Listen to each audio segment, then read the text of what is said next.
YouTube, how's it going? The Goat House is back, and I'm here with some of the fellas. Woo. And we got, each of us have our top 5 signings of NFL free agency. So far.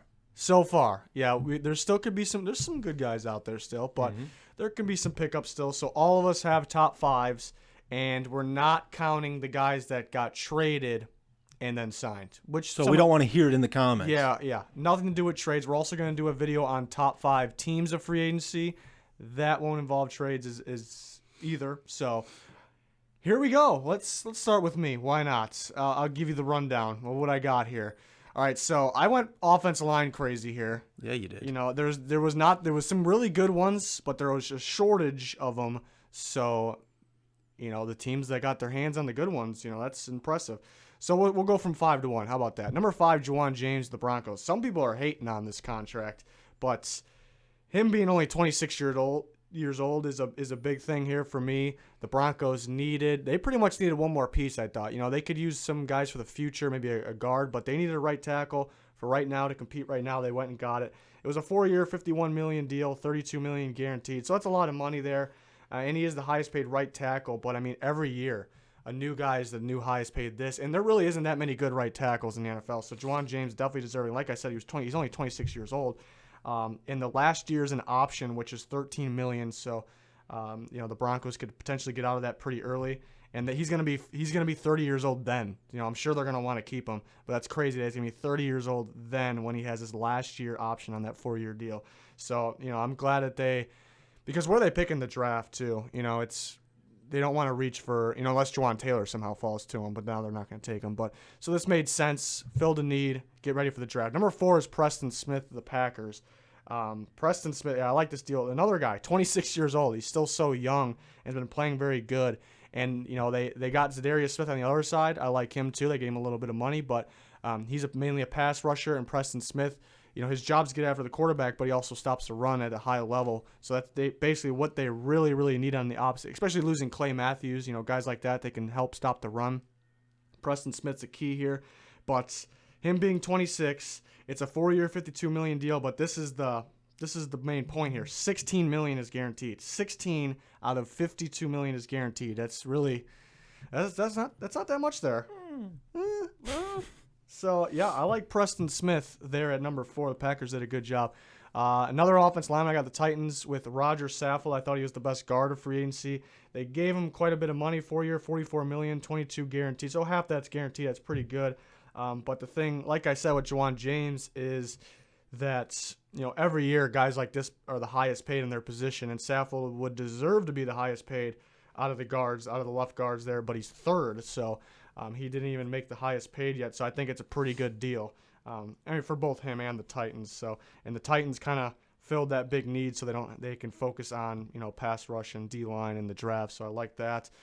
And then Matt Paradis is number 2, and big important piece here because Khalil retired for the Panthers. They needed to get a center badly. They need multiple offensive linemen. So start here. And that makes sense going into the draft. You can focus on, like I said with the other teams, you can focus on other things. So it had to be done. You know, the center position is so important. You know, there's not that many guys that play center at a high level. I thought Paradis is one of the better ones in football. The reason why he's 2, well, here's his contract. 3-year, $27 million, 10 fully guaranteed. So really that's not a whole bunch. And you look at Mitch Morse. Maybe Mitch Morse is a tiny bit better, but I figured they would get us around the same contract. Morse almost got double what he got. So I like that from Paradis. I like that contract, and it was a big, big need. And a shocker here with Tevin Coleman at number 1. The Niners honestly didn't really need him, but you got a number 1 running back, I think. I think he's deserving of a starting running back. But the contract is what put him at the top. 2-year, $8.5 million. It can get to 10, just over 10 max, but that's just ridiculous. There's some like other running backs that are going to be 2nd and 3rd string that got signed for right around there, maybe a little cheaper. And Coleman, you know, I think Coleman's a heck of a back. So it was a crime committed here. 2-year, $8.5 million. Crime was committed. And I can't believe no other teams were offering. They must not have been offering them, because how could a team that needed them more not offer a little more? That's what I don't get. I'll throw out some honorable mentions possibly here. I like John Brown to the Bills. I liked Carlos Hyde. It was only a 1-year deal. I like Shaq Barrett. Le'Veon, I like. The thing is holding me back from Le'Veon is, I don't. What's his passion for the game? That still gets to me that he sat out all year. Jason Verrett was a big one. Only a 1-year deal, but Verrett, he's a very good corner if he's not hurt. That's a big if, but it's worth the risk there. But the one that just missed the cut was Thomas Davis. Yeah, he's 36 years old, going to the Chargers. 2-year, $10.5 million. But if you look at the contract, it's really a 1-year, $6.25 million. And they saved $4 million on him if he doesn't make the Pro Bowl, which he could make the Pro Bowl, but I doubt he does. But I think he'll play at a high level. I think he's a perfect fit for that Chargers defense. It's what they needed. They don't have too many more needs now. So that's my top 5. That was a lot more detail than I'm going to go into. I'm just going to kind of rip through them. I'm going to rip through a little bit. That's fine. All right, here we go. There you go. Here we go. I got Le'Veon. I know you questioned his passion, but I think that this is a solid pickup for the Jets because Le'Veon thought the money he was going to get was going to be way more than he received here. And I think it was the lack of teams showing interest off the bat. It kind of like there was late pushes by some teams, but I think that the Jets actually spent less than they originally wanted to on Le'Veon, which I think is a perfect fit. He's going to help that offense. He's going to help a young quarterback. And then we're going to jump to Zadarius Smith. I know you said Preston Smith, but I'm going to go with the other Smith. And okay, there was a lot on the Packers I could have put up here. I liked what they did in the offseason so far. I think they spent a lot of money, but it was a lot of money well spent and in places where they need it. And this is a huge upgrade for them at the position. I'm surprised the Ravens didn't make a push to bring him back. You thought they'd bring back either him or Mosley, but we will move on here to Adam Humphries, which I'm surprised here for Pete's sake that the Patriots did not steal him, because if they did, Pete would be a different animal right now. A different animal. So I'm going to go ahead and say that this is a solid pickup. Nice little third down receiver for them, and a guy in the slot who doesn't drop a lot of passes. And now we're going to jump to the Jets. C.J. Mosley. Love it. I would have loved this even more if Anthony Barr didn't pull his maneuver he pulled, because then that would have been a heck of a duo. I would have loved that. But then obviously they wouldn't have been able to throw the money at Le'Veon.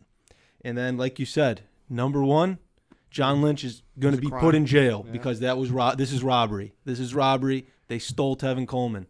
And like also you touched on, I don't know how anybody didn't offer him more. Early on in the free agency videos, we always talked about how Le'Veon and him, they're both going to be some high-paid backs, and it's unreal. I don't get it. I honestly thought Coleman would get overpaid, honestly. You didn't hear anything about Coleman, and then also signed. Well, I figured it was because teams were trying to go for Bell first, and as soon as he was done, Coleman was going to get somewhere even close to Bell, because those teams that missed on Bell were going to be desperate and way off on that, because I wasn't ready for that. What came out was like a lot of teams didn't go after Bell. There was like 3 or 4 teams that made a late push the night of when he said he was signing, but like there was no crazy push. There was no like, oh, we're going to aim for Bell and then we'll go. I wonder if the Jets didn't get Bell. I wonder if they would have Coleman right now. I think they probably would have overpaid for Coleman. They probably would, and he would be getting much more than $8.5 million. Like if they got Barr and Coleman, they would have been able to offer Coleman his money and give him more than he's making. If he had a 1-year $8.5 million deal, I would still be my number 1. Yeah, that's the crazy thing. He got a 2-year $8.5 million. It's wild, absolutely wild. We're ready for Pete's, and I'm just curious to see if Tevin Coleman's his number 1. Okay. Yeah. Oh, Pete. Yeah, I know. I don't have any Titans in here. They're definitely honorable mentions, but I didn't say my honorable mentions. Decided to put a bear in there. Decided to put Clinton Dix in there at 5. He's still a good player. They only paid him $3 million for 1 year, so I thought that was a steal. They didn't reach and overspend in the free agent market, because there's a lot of safeties that got overpaid. So I thought they did a good job there. They have to. Teams don't realize, smart GMs realize that they have to save some cap for draft or anything that changes, extensions and stuff like that. But some teams just overspend and use all their cap, and I think Ryan Pace kind of was looking at that, and he didn't want to pay Amos that much money. So thought that was a good move. The Cardinals at 4 have him getting Jordan Hicks. He's kind of an underrated player. I think he's one of the top inside linebackers in the NFL. He got paid 4 years, $36 million. $20 million guaranteed, so it's really not that much. And you saw what Mosley got. Who else got paid? There was another middle linebacker that got paid, right? Quan Alexander got paid a lot.